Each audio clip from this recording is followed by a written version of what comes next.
ए का क्या कहलाता है, सारणिक कहलाता है। और इसे हम लोग किससे सूचित करते हैं, यानी कि इसको जो मोड लिखते हैं ना, तो उसी के जैसा इसको इस तरह से चिन्ह दे देते हैं मॉडुलस ए। ठीक है, तो इसको हम क्या पढ़ते हैं, डिटर्मिनेंट पढ़ेंगे। क्या पढ़ेंगे यहाँ पे, डिटर्मिनेंट। या फिर हम इसको ऐसे सूचित करेंगे DET और कोष्ठ में ए, डिटर्मिनेंट ए पढ़ेंगे। या फिर ये त्रिभुज के जो चिन्ह दिख रहे हैं, ठीक है, इससे भी हम लोग सूचित करेंगे। अब जैसे मान लीजिए कि ए क्या है आपका, एक जो है आव्यूह है, क्या है, आव्यूह है। तो ये आव्यूह का चिन्ह है, आ रहा है बात समझ में, किसका चिन्ह है, आव्यूह का। और डिटर्मिनेंट के रूप में इसको लिखेंगे, तो इसको क्या करेंगे, मोड के अंदर ले जाएंगे। ठीक है, तो ये डिटर्मिनेंट हो जाएगा, चाहे इस तरह से नहीं तो इस तरह से। और उसके बाद इसका चिन्ह क्या होगा, सीधा होगा। क्या होगा, सीधा होगा। आगे बात समझ में। तो इस तरह से डिटर्मिनेंट को हम लोग लिखते हैं। किसी को दिक्कत, चलिए आगे लिख लेंगे अगले पॉइंट में कि आव्यूह ए के लिए, आव्यूह ए के लिए डिटर्मिनेंट ए को ए का सारणिक पढ़ते हैं, ए का सारणिक पढ़ते हैं। इधर लाइट आ जा रहा है ना, नहीं दिख रहा है इधर, यहाँ ये नहीं दिख रहा होगा।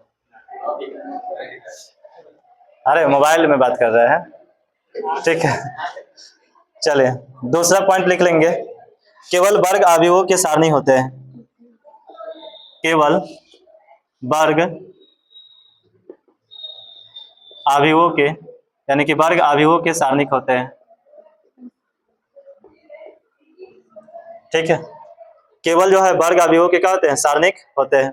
यानी कि आव्यूह में हम लोग पढ़े थे वर्ग हो चाहे आयताकार हो, ठीक है, लेकिन इसमें जो है सारणिक में क्या होगा कि वर्ग आव्यूह ही होगा। क्या होगा, वर्ग। ठीक है, और उसी का जो है सारणिक निकालेंगे। ठीक है, तो इसको नोट कीजिए जल्दी से।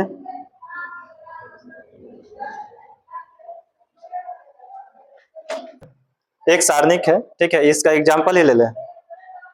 अच्छा छोड़िए, यहाँ पे देखिए ये A11, A12, A21, A22 इस रूप में हम लोग लिखते थे आव्यूह को।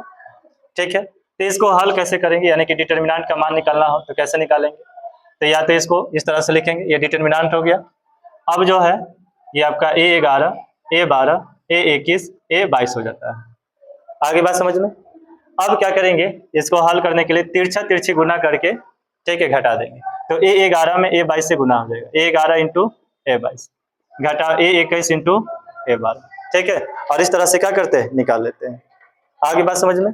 अब जैसे इस पे हम जो है एक एग्जांपल लेते हैं कि मान लीजिए कि एक आव्यूह है, इसी में का उदाहरण 1 है, ठीक है ना, उदाहरण 1 है 2, 4, -1 ऐसे दिया है।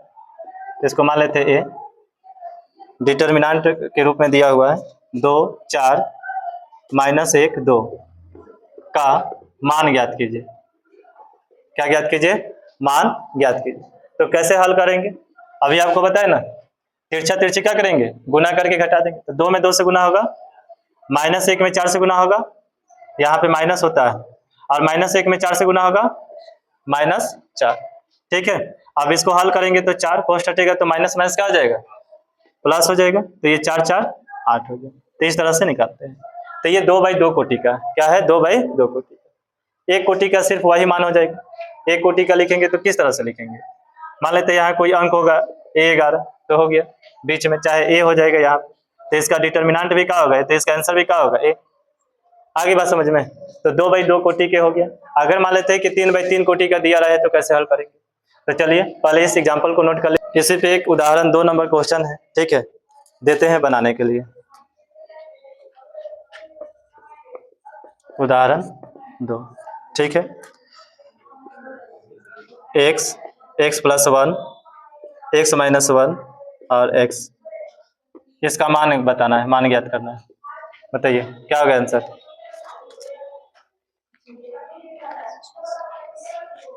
तो तिरछा तिरछे गुना करेंगे ना, x में 1 से गुना होगा तो x² हो जाएगा, फिर माइनस, इसको गुना करेंगे तो क्या होगा, x - 1 इंटू x + 1। ठीक है, कोई दिक्कत। अब इसको आगे हल करेंगे तो x², इसको जो है बड़े कोष्ठ में लिखेंगे। देखिए ये जो है सूत्र है, इसको इस तरह से लिखिए, क्योंकि इसके पहले क्या लगा है, माइनस लगा है। ठीक है, तो इसको हम कोष्ट में लिख दिए, बड़े कोष्ट में। अब इसको हल करेंगे a minus B into A plus B, तो ये कितना हो जाएगा A square minus B square. किसका फॉर्मूला है A square minus B square, तो A square minus B square, एक का स्क्वायर एक, तो ये आपका एक्स स्क्वायर हो जाएगा और कोष्ट हटेगा तो माइनस से क्या हो जाएगा, गुना हो जाएगा। तो ये जो है माइनस एक्स स्क्वायर और माइनस माइनस क्या हो जाएगा, प्लस आपका एक हो जाएगा, तो ये कट जाएगा माइनस प्लस, तो आंसर कितना आएगा एक। ठीक है, तो नोट कीजिए। अब 3/3 का आपको बतलाते हैं। ठीक है, तो ये जो है आपका हो जाता है A11 A12 A13। ठीक है, अब इसको कैसे हल करेंगे, तो ये आपका है R1 पंक्ति है, ये R2 है, ये R3 है, और इस तरह से ये आपका क्या हो जाता है C1, ये C2 और ये C3। कट रहा है ना ऊपर, ये दिखाई दे रहा है ना A11 A12। तो देखिए, तो किसी की अनुदिश चल के, ठीक है, हम इसको जो है मान ज्ञात कर सकते हैं। तो हम R1 के अनुदिश चलते हैं, R1 के अनुदिश, ठीक है, और R1 के अनुदिश चल करके इसको हल करते हैं। ठीक है, ऐसे R2 के R3 के भी अनुदिश चल करके हम इसको हल कर सकते हैं। तो अब देखिए इसको हल करेंगे, ठीक है, डिटर्मिनेंट को, तो कैसे लिखेंगे, ये आपका A11 है, A12 है, A13 है, R1 है, क्या है R1 है। तो A11 के लिए हम यहाँ पे पहले लिखेंगे -1 के पावर, और 11 है ना I और J, Aij के रूप में है, तो I का मान 1 और J का मान कितना 1, तो यहाँ पे होता है I प्लस J, यानी कि 1 प्लस कितना हो जाएगा 1। ठीक है, उसके बाद अब इसको क्या करेंगे, तोप लेंगे, ठीक है, ऐसे, और इसको ऐसे तोप लेंगे, यानी कि A11 की इस तरह से पंक्ति और स्तंभ के सामने और पंक्ति के सामने वाले को तोप लेंगे ऐसे और ऐसे। तो तोपेंगे तो क्या बच रहा है, A22 A23 A32 A33 बच रहा है। ठीक है, तो यहाँ पे लिखेंगे A22 A23 A32 और A33। आगे बात समझ में। फिर उसी तरह से चलेंगे तो अगला क्या है आपका A12 है, क्या है A12, तो यहाँ प्लस लिखेंगे और फिर यहाँ -1 के पावर कितना लिखेंगे 1 और 2 लिखेंगे, कितना लिखेंगे 1 और 2, क्योंकि ये कितना है I और J का मान, तो I और J का मान रखेंगे। और उसके बाद फिर इसके सामने, तो इसको तो ढक लेंगे, ठीक है, यानी कि इसको ढकेंगे और फिर इसके सामने ढकेंगे। ठीक है, तो ये जो है क्या हो जाएगा आपको A21 A23 A31 A33 बचेगा, तो A21 A23 A31 A33। आगे बात समझ में, किसी को दिक्कत, इधर लाइट आ रहा है। तो अब देखिए आगे A13 के लिए लिखेंगे, तो फिर यहाँ पे प्लस हो जाएगा, -1 के पार कितना लिखेंगे 1 और 3, और उसके बाद क्या हो जाएगा हमारा, तो इसके सामने वाले और इसके सामने वाले को तोपेंगे, तो क्या हो जाएगा A21 A22 A31 और A32, सही ना, चारों बच रहा है, तो इसको लिख देंगे A21 A22 A31 और A32। आगे बात समझ में। अब इसी को जैसे 2/2 का कैसे बताया कि तिरछा तिरछी गुना करके घटा लेंगे, तो इसको हल करेंगे तो हमारा सूत्र यहाँ से निकल आएगा। ठीक है, तो -1 के पार इसको जोड़ेंगे तो 1 और 1 कितना आ जाएगा 2, तो सम संख्या है तो -1 के पार सम संख्या क्या होगा प्लस आएगा, क्या होगा प्लस, तो 1 आएगा तो इसको हम छोड़ देते हैं, तो डायरेक्ट कितना लिखते हैं इसको गुना करेंगे तो। और उसके बाद देखिए यहाँ पे एक चीज छूट रहा है, ठीक है, A11 भी छूट रहा है, ये इसको लिखेंगे साथ में, यहाँ पे A11, ठीक है, यहाँ पे A12 और यहाँ पे A13।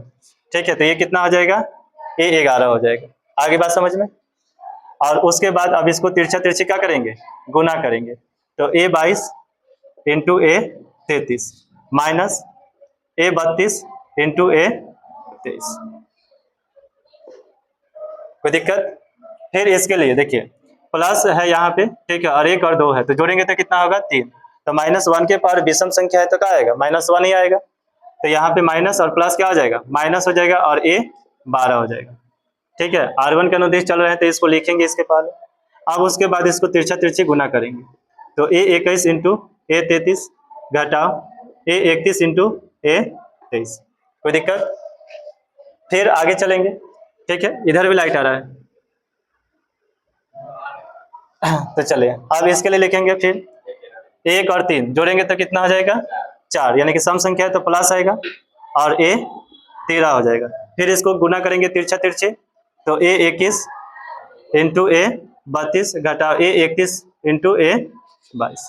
आगे बात समझ में। तो इसी तरह से क्या करेंगे हल करते हैं, समझे कि नहीं समझे।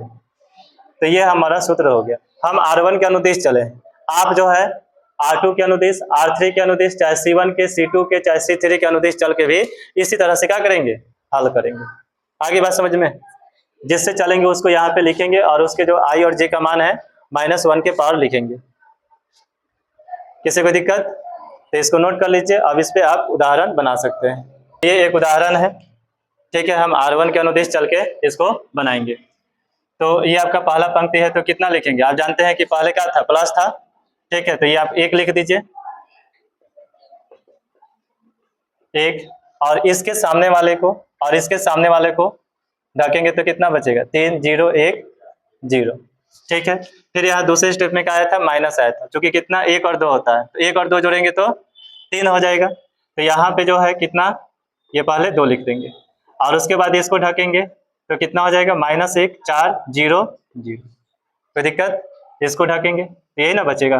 फिर यहाँ पे प्लस होता है, क्योंकि यहाँ देखो, मान लेते यहाँ लिखे हैं तो ये क्या था, 11 था, ये 12 था, ये 13 था। तो 1 और 3 4 सम संख्या यानी कि प्लस, 1 और 2 3 विषम संख्या यानी कि माइनस, 1 और 1 2 सम संख्या यानी कि प्लस। आगे बात समझ में। अब यहाँ पे ये 4 हो गया, तो इसको ढकेंगे तो कितना बचेगा, -1 3 4 और 1। कोई दिक्कत नहीं ना है। तो अब यहाँ पे क्या करेंगे, इसको तिरछा तिरछे गुना करेंगे, तो गुना करेंगे तो ये 0 हो जाएगा, 3 में 0 से गुना होगा 0, 1 में 0 से गुना होगा 0, यहाँ -2 है, -1 में 0 से गुना होगा 0, 4 में 0 से गुना होगा 0, ठीक है। और +4 है, -1 में 1 से गुना होगा तो -1, ठीक है, -1, और 4 में 3 से गुना होगा तो 12, ठीक है। तो ये क्या होगा, आपका 0 ही हो जाएगा, 1 गुने 0 2 गुने 0 +4 गुने -13, -12 माइनस से कितना आ जाएगा, -13। तो ये तो 0 हो गया ना, और प्लस माइनस -13 चौके कितना हो जाएगा, 52। तो आंसर हो जाएगा -52। आ रही है बात समझ में? बोलो किसी को दिक्कत? तो ये बेसिक था, हम आपको सिखाए। लेकिन एक चीज और है, ठीक है। जब मान लेते हैं ऑब्जेक्टिव में क्वेश्चन पूछे कि इसका मान निकालो, सुनो ध्यान से। तो हम क्या करेंगे, सीधे C3 के अनुदिश चलेंगे। क्यों चलेंगे, क्योंकि देख रहे हैं कि इसमें 2 गो 0 है। क्या है, 2 गो 0 है। तो 2 गो 0 है, तो इसके पहले जो भी आएगा वो क्या हो जाएगा, गुना होगा तो 0 ही ना होगा। तो एक खाली हमको यही हल करना पड़ेगा। देखो कैसे।